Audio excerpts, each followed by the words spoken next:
Doris Day couldn't stand him. She truly hated that man more than anyone else in Hollywood. Doris Marianne Kappelhoff, later known as Doris Day, was born on April 3, 1922, in Cincinnati, Ohio. She came from a simple middle-class family, trying to survive through the rough years of the Great Depression. From the start, Doris had a spark that couldn't be ignored, full of energy, full of dreams. But back then, her dream wasn't about fame, movies, or singing. It was all about dancing. Dance was her first obsession. She trained hard every single day, pouring her heart into perfecting her moves. She was so good that she and her dance partner started winning local competitions. People could already see she had something special. But life took a cruel turn. A terrible car accident shattered her leg and crushed her dream in an instant. It was a heartbreaking twist that forced her to give up dancing forever. I do go out. I go out as much as I'd like to. Yeah? Yeah, I go out very often. I don't know where that comes from that I don't go out, because I do go out. But I like to ride my bike, and I go to Nate and Nell's, and I have a little breakfast, and I have a lot of cream cheese, and so they call me Susie Cream Cheese. While she was stuck at home recovering, something unexpected happened. Lying in bed, she started singing along to the radio just to pass the time, and that's when everyone realized she had an incredible voice. Her voice wasn't just good, it was effortless, warm, and powerful. Friends and family kept pushing her to sing more, and soon she started performing with local bands. That's when bandleader Barney Rapp noticed her talent and suggested she change her last name to Day, inspired by her smooth version of Day After Day. That new name became her ticket to stardom. Everything changed when she joined Les Brown's orchestra in the mid-1940s, one of the hottest swing bands of the era. With them, she recorded Sentimental Journey in 1945, and wow, that song blew up. It became the anthem for soldiers coming home from World War II and officially made Doris Day a star everyone knew. Well, they were very special. Yeah. And they weren't staying at my house, but I invited them over for a swim and a bite to eat. I took them out to eat. Doris Day's voice wasn't just beautiful, it hit people right in the heart. Her warm, crystal-clear tone and the real emotion behind every note made her stand out from every other singer at the time. When Sentimental Journey dropped, it wasn't just another hit, it was the song America needed. Her voice carried hope, comfort, and honesty, right when the whole country was craving all three after the war. It didn't take long before Hollywood came calling.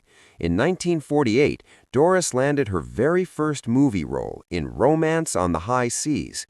What was supposed to be a small, simple acting gig exploded into the start of a massive film career. She had something rare, beauty that didn't feel out of reach, and charm that felt completely real. People couldn't help but be drawn to her. She was the kind of star who didn't need to act like one. Her smile was genuine, her timing in comedy scenes was flawless, and she had this natural warmth that made audiences feel like they actually knew her. Folks didn't just watch Doris, they rooted for her. She became the symbol of the everyday American woman, the kind who worked hard, stayed kind, and never lost her light. He saw in the paper that Clara Bixby was lecturing in Los Angeles tonight. And from then on, I was Clara Bixby. And I'm Clara Bixby to a lot of people. And that's just the title he put on it. Now, where'd the Dodo come from? My son called me Dodo. Yeah? Uh-huh. And I was called D-Day, which was interesting, before D-Day. During the 1950s, Doris Day was unstoppable. She dominated the box office, leading one hit film after another, showing off her powerful singing, her emotional acting, and her perfect comedic timing. Her serious acting chops came shining through in the 1955 movie Love Me or Leave Me, where she played singer Ruth Etting. That role shocked critics. It proved Doris wasn't just the sweet, smiling girl next door. She could dig deep, show pain, passion, and power all at once. Even when Hollywood tried to box her in as the forever cheerful good girl, Doris Day refused to play that one role forever. She wanted the world to see all sides of her. In 1956, Doris Day hit another level of fame with The Man Who Knew Too Much, directed by the legendary Alfred Hitchcock. That's where she delivered one of the most unforgettable performances of her career, singing Que Sera, Whatever Will Be, Will Be. The song didn't just win an Academy Award, it became her lifelong signature tune. It wasn't just music, it was a message, a song about hope, fate, and acceptance, echoing the same calm, positive outlook Doris carried through her real life. As the late 1950s rolled into the early 1960s, Doris completely owned the romantic comedy scene. Her chemistry with Rock Hudson was pure gold on screen. Together they ruled the box office with hits like Pillow Talk, Lover Come Back, and Send Me No Flowers. Their movies became the definition of classy, playful Hollywood romance, the kind of films that people still remember decades later. But what made Doris really stand out was how smart her comedy was. Her timing was razor sharp, her wit unmatched, and even though her characters often fit the perfect woman image of that time, she flipped the script with her confidence and charm.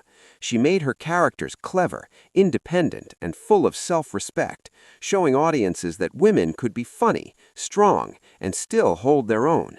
Every role she took had a spark of strength that quietly pushed against the old-fashioned rules. And that's not all. Doris Day wasn't just a movie star. She was one of the most successful singers of the 20th century. She recorded hundreds of songs across pop, jazz, and traditional classics. Her voice, so pure, emotional, and timeless, never faded away even as music trends changed. That's why she's still remembered as one of the best-selling and most beloved female vocalists ever. No matter what kind of song she sang, whether it was a soft, heart-tugging ballad or a fun, upbeat tune, Doris Day always made it feel real. There was no faking it with her. Every note carried genuine emotion, and that honesty made her voice unforgettable. But behind that bright smile and golden voice, Doris's personal life told a different story, one filled with deep love, painful heartbreak, and incredible strength. Her relationships shaped her journey not just as a Hollywood legend, but as a woman and a devoted mother. Her first marriage came way too early. In 1941, while she was still young and just starting her rise to fame, Doris married trombonist Al Jordan. At first, it seemed like a sweet love story, two musicians chasing dreams together. But soon, that dream turned into a nightmare. The relationship became dark and abusive, filled with fear and tension instead of music and laughter. Out of that painful chapter came her greatest blessing, her son, Terry, the person who would always be her heart and anchor through anything life threw her way. The abuse and chaos in that marriage forced Doris to make one of the toughest choices of her life. In 1943, she found the courage to walk away, to protect herself and her child. It wasn't easy, but she chose safety, strength, and self-respect over keeping up appearances. That decision showed just how powerful her spirit truly was.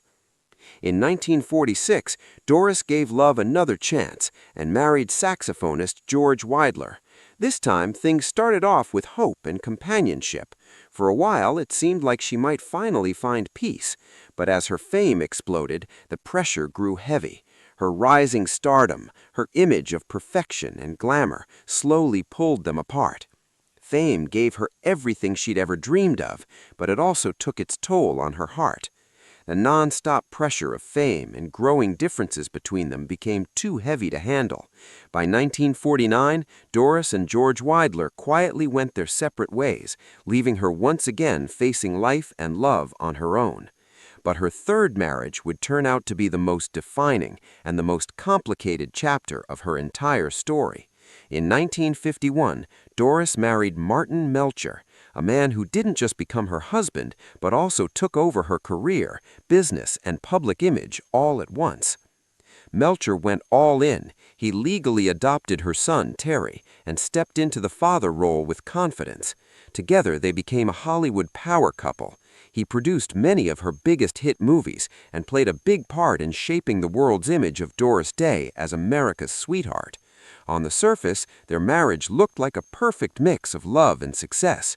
For 17 years, Doris seemed to have it all: fame, family, and fortune. But behind closed doors, things were far from perfect. As the years went on, cracks began to show. Beneath the bright lights and hit films, the marriage was full of control and hidden problems. Melcher's management of her finances would later come back to haunt her in ways she never expected. When he suddenly passed away in 1968, Doris was left grieving and shocked. It was then she learned that her money, her business deals, and her future had all been mishandled. The betrayal hit hard, but she refused to let it break her spirit. Even after all that heartbreak, Doris still believed in love. In 1976, she gave marriage one last try with restaurateur Barry Comden. At first, it seemed peaceful, a quieter life away from Hollywood's chaos. But even that promise of calm didn't last long. By 1981, their relationship fell apart, ending her fourth and final marriage. Through it all, love, loss, betrayal, and pain, Doris Day showed the world what true endurance and resilience really look like. Doris Day's love life was anything but simple. It was full of highs, heartbreaks, and hard lessons. Yet somehow, through all the pain and chaos, she came out with her spirit unbroken. She wasn't defined by her failed marriages, but by her unshakable strength, her deep devotion to her son, and the incredible grace she showed while facing life's toughest battles. Nothing could take away her class or her courage. For years, Doris Day and Rock Hudson were seen as the golden duo of Hollywood. Together, they starred in hits like Pillow Talk, Lover Come Back, and Send Me No Flowers, movies that practically defined what a romantic comedy was supposed to be. On screen, they were perfect, charming, funny, flirty, and completely in sync. Audiences adored them, believing they were the picture of effortless love and chemistry. But behind that polished Hollywood image, things weren't nearly as perfect as they seemed. In private, the bond between Doris and Rock was far more complicated. Later in life, Doris revealed that her feelings toward him were tangled with disappointment, frustration, and a quiet sense of betrayal she rarely spoke about out loud. She had always lived by her values: warmth, honesty, and integrity. She worked hard, stayed humble, and demanded respect in a business full of fake smiles and broken promises. When Doris talked about trust, she said it simply and directly. I believed in being straightforward. If you didn't have that, you didn't have much. That one belief guided her entire life, and it's what made her emotional break with Rock Hudson so painful. During their film years, she had no idea that Rock was gay, something the studio system worked hard to keep secret at the time. When the truth finally came out years later, it hit her deeply. Not because she judged him, but because she felt deceived by the lies that surrounded it. She wasn't angry about who he was. She was hurt that the world around her had been built on secrets, and that trust, something she valued above all else, had been quietly broken. It wasn't what he was, Doris later said with quiet frustration. It was that everyone knew but me. That truth hit her like a punch to the gut. To Doris, realizing that she'd been kept in the dark wasn't just sad, it was humiliating. She came to believe she'd been used as a piece in a carefully planned illusion created to protect the studio's money and image. What made it sting even more was that Rock Hudson wasn't just another co-star, he was someone she trusted.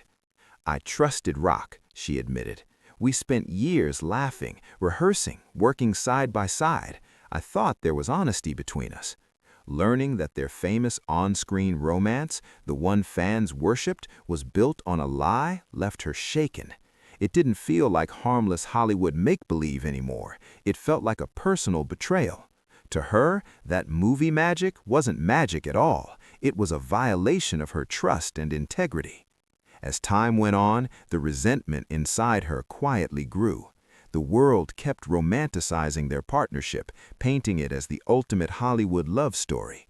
"People talked about us as if it were real," she once said, and I had to smile along with it, knowing it wasn't. That fake smile became her armor, a silent, painful reminder of how much she had to hold inside. The silence wasn't just part of her job anymore. It turned into its own kind of cruelty. In her eyes, the studio system protected Rock while she was left to bear the emotional weight of it all. She felt that he never truly had to face what that deception cost her. And when Rock Hudson later went public with his AIDS diagnosis in the 1980s, her emotions became even more complicated. She showed compassion, supported AIDS research, and cared deeply about the suffering caused by the crisis, but she didn't rewrite history. She didn't pretend the past was something it wasn't. Doris faced it with honesty, the same way she lived her life, graceful, strong, and unafraid to tell the truth. "I was sorry for him," Doris said softly, but then came the pause, the one that carried all her truth. But that didn't erase what happened. Those words said everything. She could feel compassion for Rock Hudson's pain, yet refused to let tragedy wash away the years of lies. To Doris Day, sympathy didn't mean forgetting, and forgiveness didn't come easy when trust had been broken so deeply. Behind closed doors, she didn't hold back. "I felt foolish," she admitted bluntly, "and I don't like being made a fool of." That confession cut straight to the heart of her anger. It wasn't simple hate, it was disappointment, raw and real. The kind that grows when someone you trusted feels like making you small. When you realize that your friendship and your fame were built on secrets you never agreed to keep. That's what haunted her most. Even though Hollywood wanted to keep selling the fantasy of Doris Day and Rock Hudson as the perfect pair, she refused to play along anymore. "What you saw on screen wasn't my life," she said firmly, "and it wasn't the truth."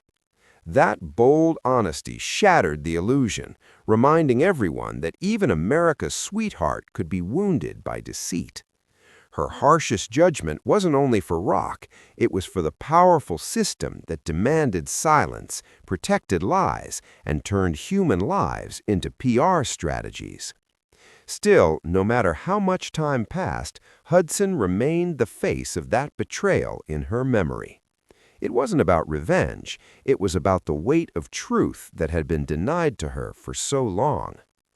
Doris Gay lived long enough to reclaim her story, to finally speak her truth in her own words. When she passed away peacefully on May 13, 2019, at her home in Carmel Valley, California, she was 97 years old, a legend who had seen it all and survived it all. The official cause of death was pneumonia, a quiet and gentle ending for a woman whose life had once burned so brightly. Her passing closed the final chapter of one of America's most luminous lives, a story filled with music, heartbreak, courage, and a spirit that refused to be silenced. Laughter, grace, and an unbreakable spirit, that's what Doris Day left behind. When news of her passing spread, it came from the Doris Day Animal Foundation, the organization she had lovingly built and supported for decades. That announcement said everything about who she truly was: kind, compassionate, and endlessly devoted to helping animals in need. Caring for creatures who couldn't speak for themselves wasn't just a side passion for her, it was part of her soul. Even in planning for her own goodbye, Doris stayed true to her values. Long before her passing, she made her wishes crystal clear: no funeral, no grave marker, and no public memorials. No spotlight, no fanfare, no staged ceremony. She didn't want a big Hollywood send-off or a parade of tributes. What she wanted was simplicity, peace, and privacy. She wanted people to remember her not through rituals, but through the joy she brought, the laughter, the kindness, and the music that touched so many hearts. Her choice said it all. Doris didn't need monuments or marble plaques to be remembered. Her life was her message, a reminder that compassion, laughter, and love speak louder than any memorial could. Even in death, she taught the world one final lesson about humility and authenticity. She stayed grounded, even after living a life that shined across generations. Though there were no public ceremonies to honor her, the world mourned her in its own way. Fans everywhere shared her songs, watched her films, and posted heartfelt tributes filled with memories of her warmth and light. Fellow artists spoke of her grace, her humor, and the quiet power she carried throughout her life. Doris Day didn't need a stage to leave a legacy. She was the legacy. Her spirit lives on in every smile she inspired, every melody she sang, and every life she touched, human or animal alike. Her passing wasn't the end. It was a quiet, graceful farewell from an icon whose light still glows today.